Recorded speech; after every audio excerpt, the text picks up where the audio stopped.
당신은 지금 무엇을 참고 있나요? 누군가의 무례함을 말이에요. 오래된 사람이라는 이유로, 추억이 있다는 이유로, 혹은 그냥 잘못 끊기가 무서워서요. 하지만 여기서 묻고 싶습니다. 당신이 남은 시간에서 얻는 것이 정말 무엇입니까? 오늘 우리는 이 질문에 대답하겠습니다. 냉철하게, 차갑게, 명확하게. 당신이 60대가 되었다는 것은 무엇을 의미하나요? 많은 분들이 이렇게 말씀합니다. 나는 이제 참아야 할 것들이 너무 많아졌다고요. 자식 일, 손자 일, 건강 문제, 죽음 앞의 불안. 하지만 여기에 하나 더 추가되는 것이 있습니다. 오래된 인간관계입니다. 20년, 30년, 어떤 경우 50년을 함께해온 사람들. 가족, 친구, 때론 배우자. 그들과의 관계에서 당신이 느끼는 것이 뭡니까? 존경, 아니면 피로감입니까? 더 정직하게 묻겠습니다. 그 관계 속에서 당신이 당하고 있는 무례함의 반복을 모르시나요? 늘 그런 사람이지라고 말하면서도 여전히 같은 상처를 받고 있지 않나요? 우리는 이제 이 오래된 관계의 함정에 대해 살펴봅시다. 이것은 자기계발 강의가 아닙니다. 여기서 우리는 감정적인 위로를 드리지 않습니다. 오히려 우리는 사실에 대한 직시를 강조합니다. 인간관계의 본질이 무엇인지, 무례한 사람의 본성이 얼마나 고쳐지지 않는 것인지, 그리고 당신이 노년의 평온을 위해 해야 할 냉정한 선택이 무엇인지. 이 영상에서는 19세기 독일 철학자 아르투어 쇼펜하우어의 사유 방식을 빌립니다. 쇼펜하우어는 이 세상을 매우 냉정하게 봤습니다. 그는 인간의 본성을 욕망하는 의지라고 봤고, 그 의지가 얼마나 이기적인지를 명확히 했습니다. 특히 인간관계에 있어서 쇼펜하우어는 이렇게 말합니다. 대부분의 인간은 근본적으로 이기적이며 그 이기성은 교정되지 않는다. 이 말이 너무 냉담하게 들릴까요?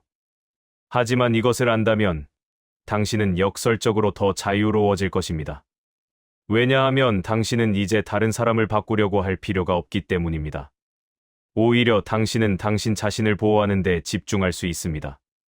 당신의 남은 시간을 낭비하지 않는 데 집중할 수 있습니다. 당신의 존엄을 지키는 데 집중할 수 있습니다. 이제 우리의 여정을 시작하겠습니다. 6개의 섹션으로 단계별로 당신의 인간관계를 냉정하게 분석하고 마지막에는 10가지 실천 전략을 제시할 것입니다. 첫 번째 섹션으로 들어가겠습니다. 오래된 인간관계의 함정 의료. 당신은 어떤 사람이 있나요? 그 사람이야 내가 30년을 알고 지낸 사람이지. 이렇게 말하는 사람 말입니다. 우리는 오래된 관계에 특별한 무게를 둡니다. 시간이 오래되었다는 것이 일종의 신성함을 주는 것처럼 느껴집니다. 이 관계는 내가 버릴 수 없다. 추억이 있으니까. 이 사람을 떠날 수 없다. 함께한 시간이 너무 많으니까. 우리는 이렇게 생각합니다. 하지만 쇼펜하우어라면 이렇게 물을 것입니다. 과거의 시간이 현재의 무례를 정당화하는가? 생각해 보세요. 당신이 이 사람과 함께 보낸 시간이 30년이라고 합시다. 그 30년 동안 당신이 받은 것이 무엇입니까? 행복. 그렇다면 모두 좋습니다. 하지만 만약 당신이 받은 것이 반복되는 무례함, 상처, 무시, 그리고 끝나지 않는 실망이라면? 그렇다면 그 30년이 당신에게 주는 것은 채무대띠 아닙니까? 우리는 이상한 심리를 가지고 있습니다. 오래되면 오래될수록 우리는 더 많은 것을 참습니다. 왜 그럴까요? 심리학적으로 말하면 우리는 침몰한 비용성 커스트의 함정에 빠집니다. 내가 이미 30년을 투자했는데 지금 끝내면 그 30년이 무의미해지지 않나? 이렇게 생각하는 것이죠. 하지만 여기서 냉정한 사실을 직시해 봅시다. 당신이 이미 투자한 30년은 돌아오지 않습니다. 과거를 현재와 미래를 위해 희생하는 것은 논리적으로 말이 되지 않습니다. 예를 들어 봅시다. 당신이 부동산 투자를 했는데 20년을 보유했던 건물이 계속 손실을 내고 있다고 합시다. 아무도 당신에게 이렇게 말하지 않을 것입니다. 그래도 20년을 보유했으니 계속 보유해야지. 오히려 모두가 이렇게 말할 것입니다. 손실을 최소화하기 위해 지금이라도 팔아버려야 한다. 인간관계도 마찬가지입니다. 과거의 투자가 현재와 미래의 손실을 정당화할 수는 없습니다. 그런데 왜 우리는 인간관계에서만 이 원칙을 무시할까요? 그것은 감정적 애착이 논리를 이기기 때문입니다. 추억이라는 환상이 현재의 고통을 가리기 때문입니다. 우리는 과거의 그 사람을 기억합니다.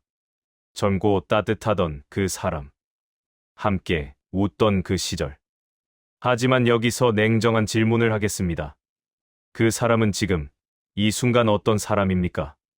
30년 전이 아닌 지금, 2025년, 현재의 그 사람은 어떤 사람입니까?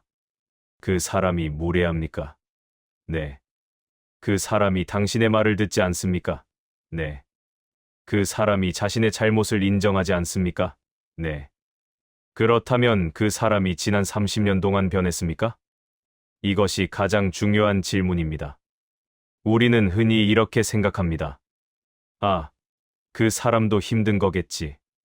시간이 지나면 나아지겠지. 내가 더 참으면 그 사람도 변하겠지. 하지만 이것은 희망호흡이지 현실 리얼리티 아닙니다. 쇼펜하우어는 이렇게 말합니다. 인간의 기본적인 성질은 30대까지 형성되고 60세 이후에 절대 변하지 않는다. 그 사람이 지금까지 무례했다면 그 사람은 앞으로도 무례할 것입니다. 이것은 비관주의가 아닙니다. 이것은 현실주의입니다. 당신이 현실을 인정해야만 당신은 비로소 행동할 수 있습니다. 여기서 매우 중요한 통찰이 하나 있습니다. 우리가 오래된 관계를 떠나지 못하는 이유는 사실 그 관계 속에서 얻는 존경이나 따뜻함 때문이 아닙니다. 오히려 그것은 최소한의 친숙함 때문입니다. 알고 있던 고통이 알 수 없는 외로움보다 낫다고 생각하기 때문입니다. 악마를 알고 있는 것이 그것을 모르는 것보다 낫다고 생각하는 것이죠. 하지만 이것도 환상입니다. 당신이 60대라면 당신이 느끼는 고독은 관계 속에서 오는 무례함보다 훨씬 가볍습니다.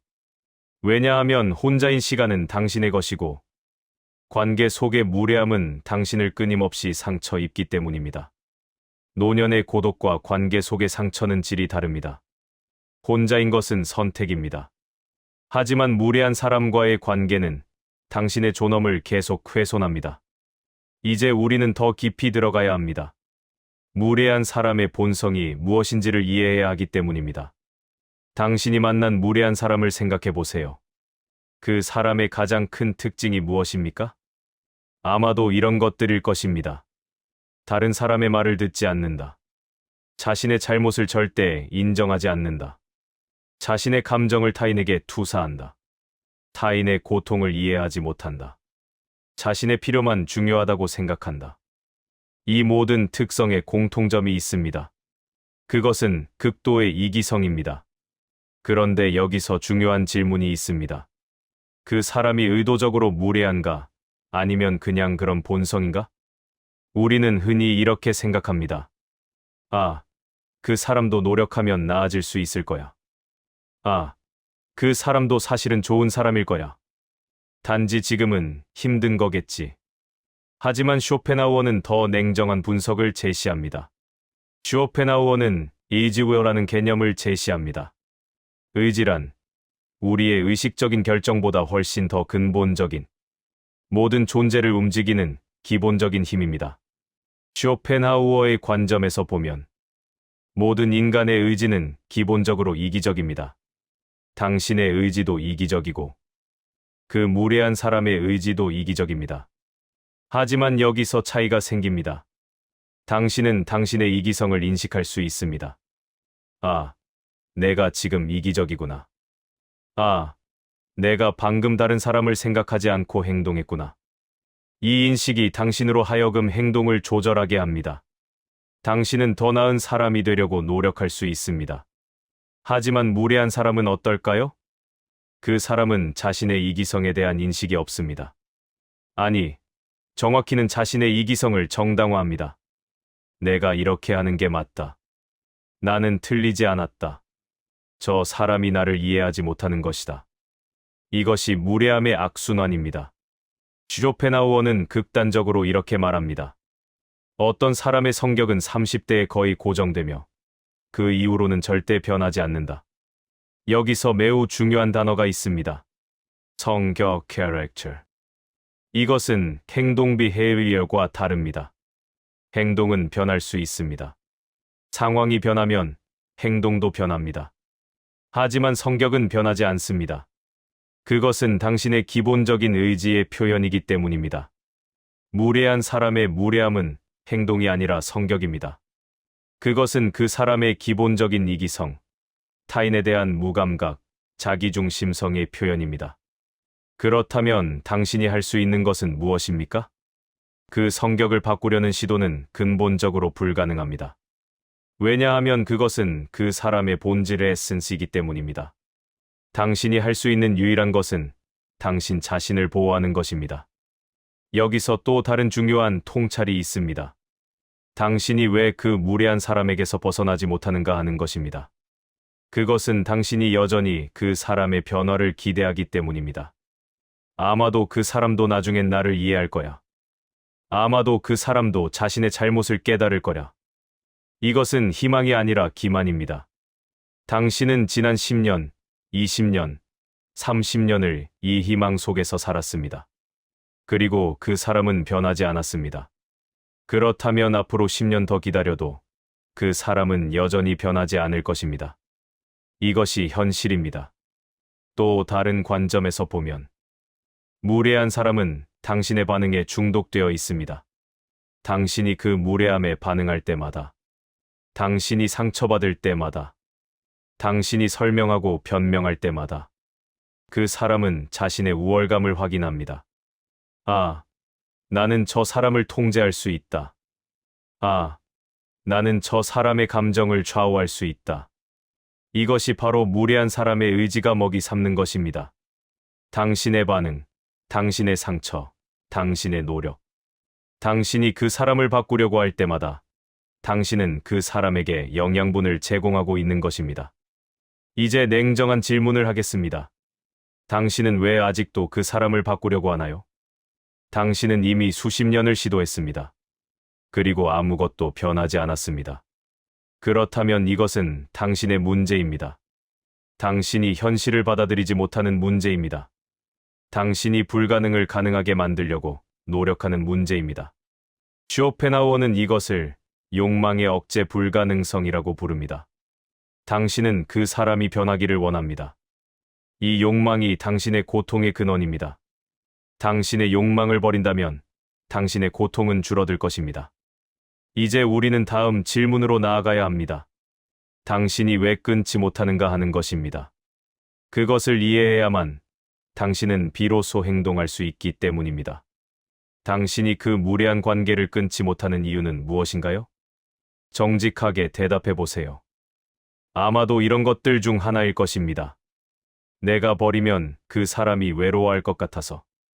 내가 이렇게 끝내면 나쁜 사람이 될 것 같아서. 30년의 시간이 무의미해질까봐. 혼자가 될까봐. 미안한 마음이 들어서. 의무감 때문에. 이 모든 감정은 매우 인간적입니다. 하지만 여기서 냉정한 분석을 해봅시다. 첫째, 당신이 느끼는 의무감의 정체는 무엇인가? 당신이 그 사람에게 의무가 있나요? 당신은 그 사람의 부모인가요? 아닙니다. 당신은 그 사람의 돌보미를 자처한 건가요? 아닙니다. 그렇다면 당신의 의무는 어디서 나오는가? 그것은 사회적 규범과 도덕관의 식민화입니다. 우리는 어릴 때부터 배워왔습니다. 친구는 버리면 안 된다. 가족 관계는 끝내면 안 된다. 오래 알고 지낸 사람을 떠나는 것은 배은망덕하다.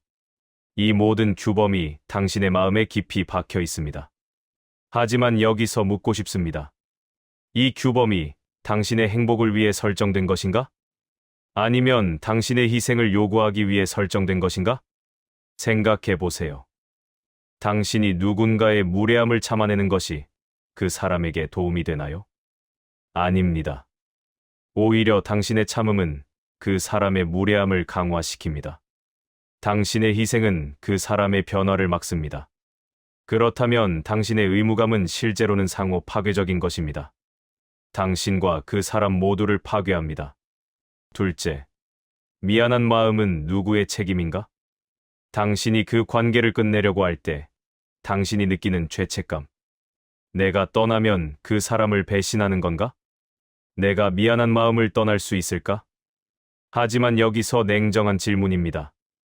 당신이 왜 미안해야 하나요? 당신이 그 사람에게 무엇을 했나요? 당신이 그 사람을 무례하게 대했나요? 아니면 그 사람이 당신을 무례하게 대했나요? 당신이 느끼는 죄책감은 당신의 것이 아닙니다. 그것은 당신이 다른 사람의 감정까지 책임져야 한다는 거짓된 신념입니다. 우리는 매우 교활한 심리 게임을 하고 있습니다. 당신이 떠나려고 하면 그 무례한 사람은 어떻게 하나요? 그들은 당신에게 책임감을 강요합니다. 넌 나한테 이렇게 할 수 있니?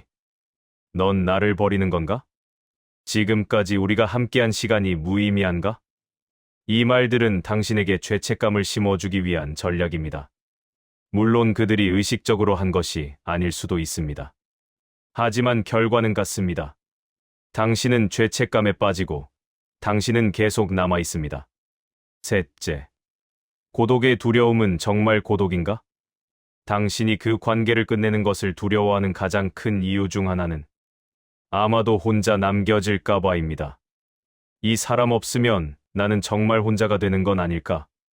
하지만 여기서 냉정한 질문입니다. 당신은 지금 정말 혼자가 아닌가요? 당신이 느끼는 것이 정말 연결감인가? 아니면 최소한의 친숙함인가? 무례한 사람 옆에 있으면서 당신이 느끼는 것. 그것이 정말 함께함인가? 아니면 지속적인 거절 속의 친숙함인가? 우리는 이 둘을 구분해야 합니다. 물리적으로 가까운 것과 감정적으로 연결된 것은 다릅니다. 당신이 무례한 사람 옆에 있으면서 느끼는 것은 외로움입니다. 단, 그것은 혼자임의 외로움이 아니라 함께이면서도 이해받지 못하는 외로움입니다. 쇼펜하우어는 이것을 가장 깊은 고독이라고 부릅니다. 그렇다면 당신이 그 관계를 끝내고 혼자가 되는 것이 더 나은 선택이 아닐까요? 왜냐하면 혼자인 시간은 당신의 것이기 때문입니다. 혼자인 시간은 당신이 스스로를 돌볼 수 있는 시간이기 때문입니다. 혼자인 시간은 당신이 다른 사람들을 만날 수 있는 시간이기 때문입니다. 넷째, 착한 사람이 되려는 욕망의 대가는 당신이 그 관계를 유지하는 가장 큰 이유 중 하나는 아마도 나는 착한 사람이고 싶다는 욕망일 것입니다. 나는 친구를 배신하지 않는 사람이다. 나는 오래된 관계를 소중히 하는 사람이다. 나는 다른 사람의 고통을 무시하지 않는 사람이다. 이것은 좋은 욕망입니다. 하지만 여기서 매우 냉정한 질문을 하겠습니다. 당신이 착한 사람이 되는 것의 대가는 누가 지는가? 당신입니다. 당신의 시간, 당신의 에너지, 당신의 존엄, 당신의 평온. 이것이 당신이 착한 사람이 되기 위해 지불하는 대가입니다. 그런데 이것이 정말 현명한 선택일까요? 쇼펜하우어는 이렇게 말합니다. 지혜는 착함과 다르다. 당신이 착할 수는 있지만 지혜롭지 못할 수 있습니다. 지혜로운 선택이란 당신의 존엄과 평온을 지키는 것입니다. 당신의 남은 시간을 낭비하지 않는 것입니다. 당신이 받을 자격이 있는 존경과 사랑을 위해 당신을 보호하는 것입니다. 이것이 진정한 지혜입니다.